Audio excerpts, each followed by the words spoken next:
So, how do you grade a king? I mean, really, is it about how long they reigned, how much money they had, how many battles they won? Today, we're going to dive into some ancient texts to see how history actually hands out its report cards. And what's really fascinating is what those standards can tell us about leadership, even today. Let's get into it. We're kicking things off with a real puzzle. It's about a king of Judah named Uzziah. Now, this guy ruled for over half a century, 52 years, and by most accounts, he was a huge success. So why, in the official record, the Book of Kings, is his entire legacy squished into just a few sentences? What were the historians looking for that he was missing? And that brings us right to our first section, a good king's puzzle.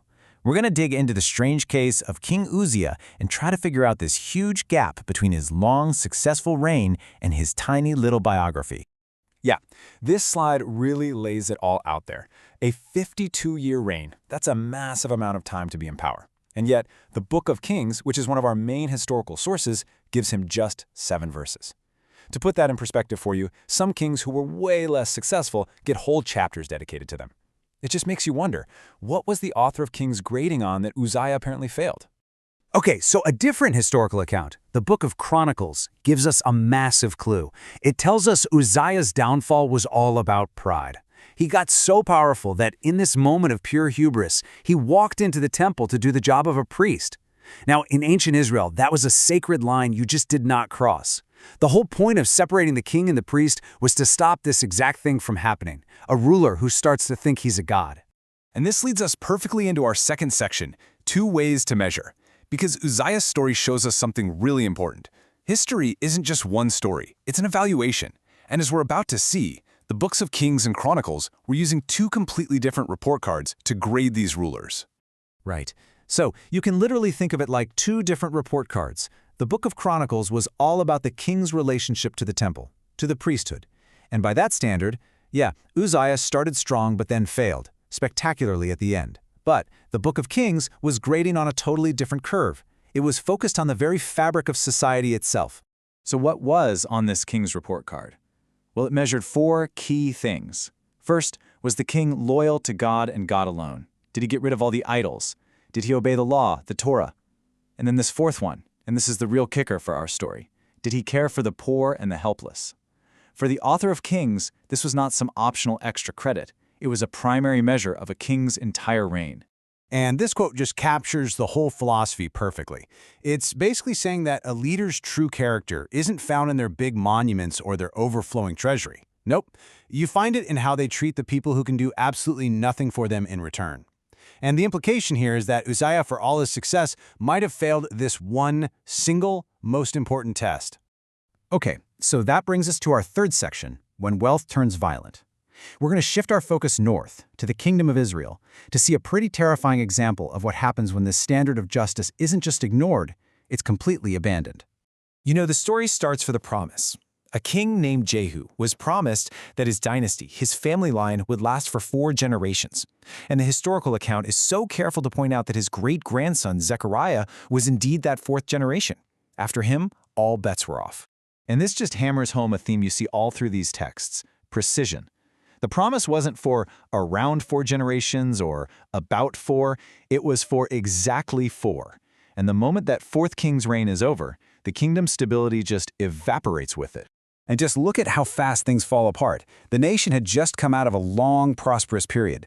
But the moment that 4th generation king, Zechariah, is assassinated, the kingdom just descends into pure chaos. He lasts 6 months.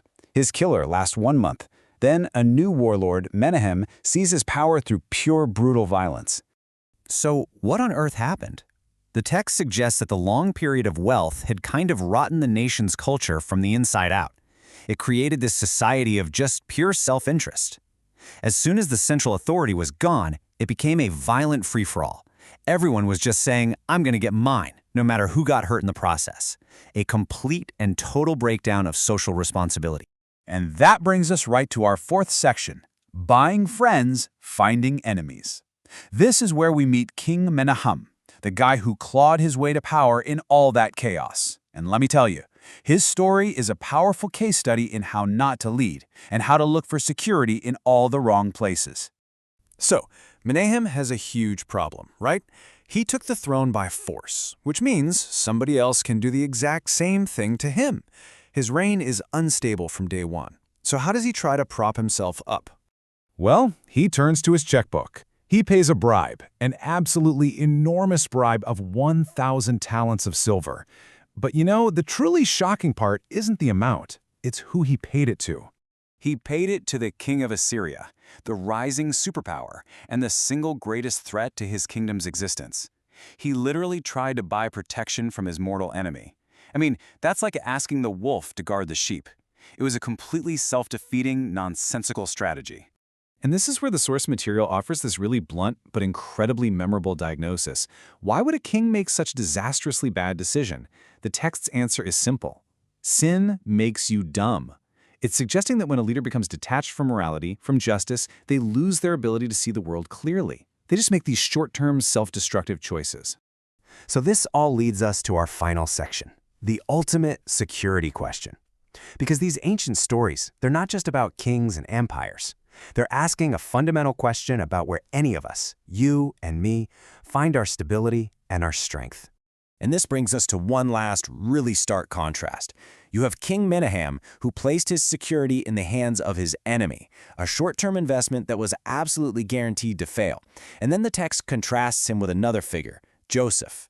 Even after he's sold into slavery, thrown in prison, lost everything, the story keeps saying God was with him. His stability wasn't based on his circumstances at all. It was based on something else entirely. And so this 3,000-year-old history lesson, it really ends with a question for us. Whether we're leading a country, a company, or just our own lives, these stories force us to ask, what are we leaning on for security? In the end, what's really propping you up?